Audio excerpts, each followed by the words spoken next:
I'm not fucking garbage, you're fucking shit, dude. I'm fucking trying to fucking win. Fuck! Dude, I swear to fucking God, I will kick your fucking ass in real life. Why are you fucking laughing? I'm not fucking around, dude. And I'm fucking done. Fuck you and fuck all you fuckers! Fucking stop. Stop, dude.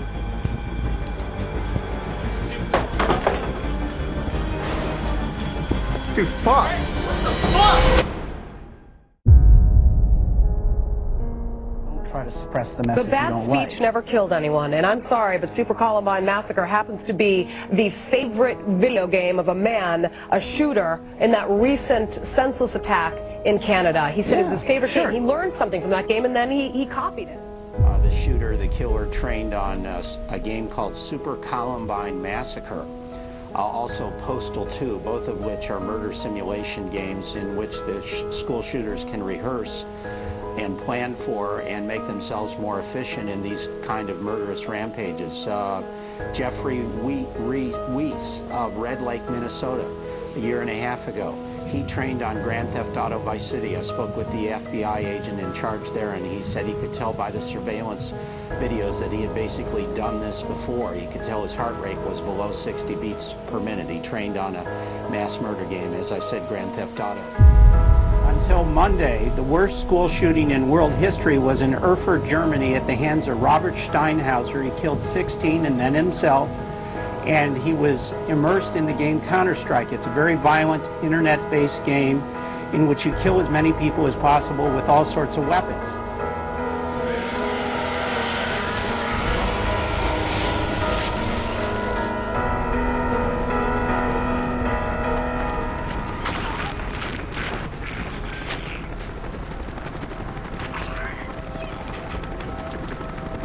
Let's get him out of sight.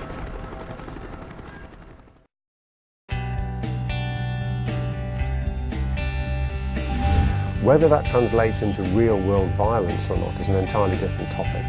So I can get extremely aggressive trying to open a carton of milk. Similarly, I can get very aggressive or have very aggressive feelings at playing a video game. I don't think there's any sensible distinction between those types of emotions.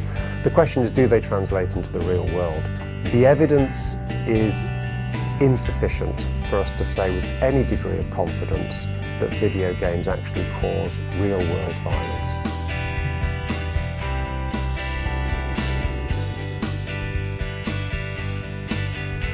There's no evidence that participating in a violent activity in a game has a greater effect on you than watching a violent act in a movie. In fact, there may be some forces which operate in the opposite direction. So if you believe that we have aggressive impulses, and there's plenty of evidence to suggest that we do have impulses, then it might be very psychologically healthy to find appropriate outlets for those impulses.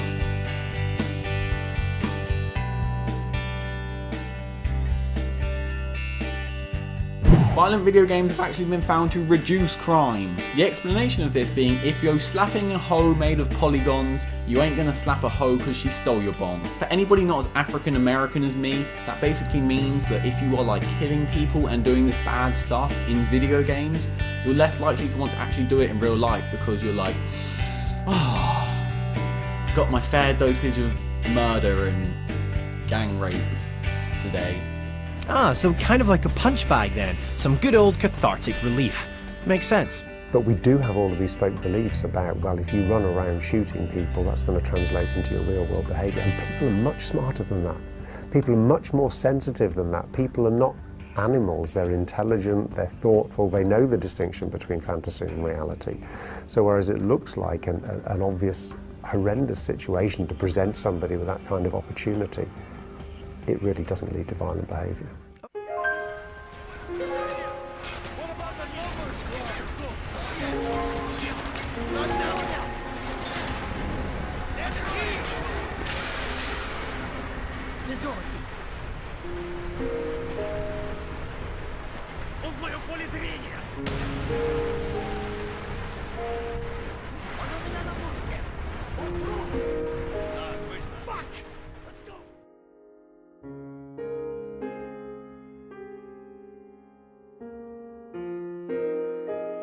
But others say, look, it's just a game.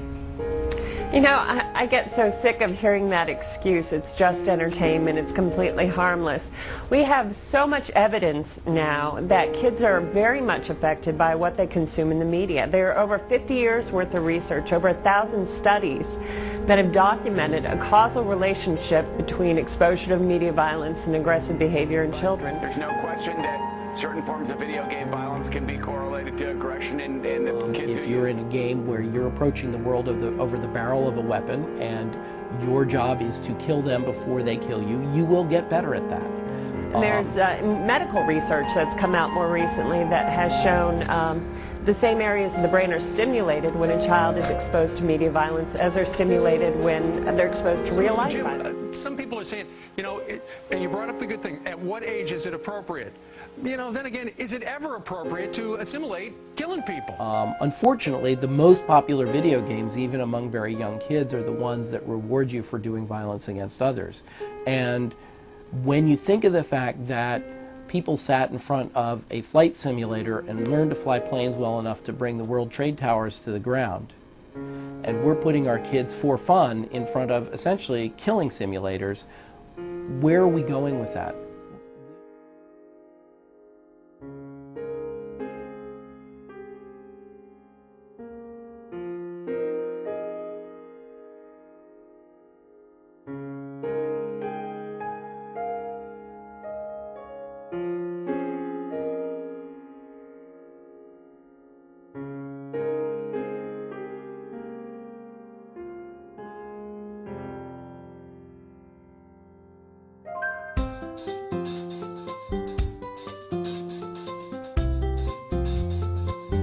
How we assess effects is using a Pearson correlation, which essentially ranges, in this case, it ranged from basically 0 to 1.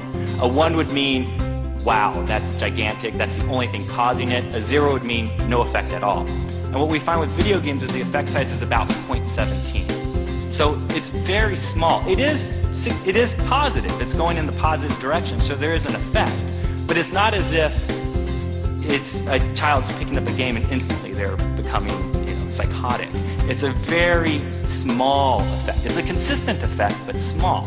And more recent research actually suggests, and from our lab and other labs, is that this effect is really only consistent in certain types of individuals, specifically individuals with predispositions before they ever played the video game.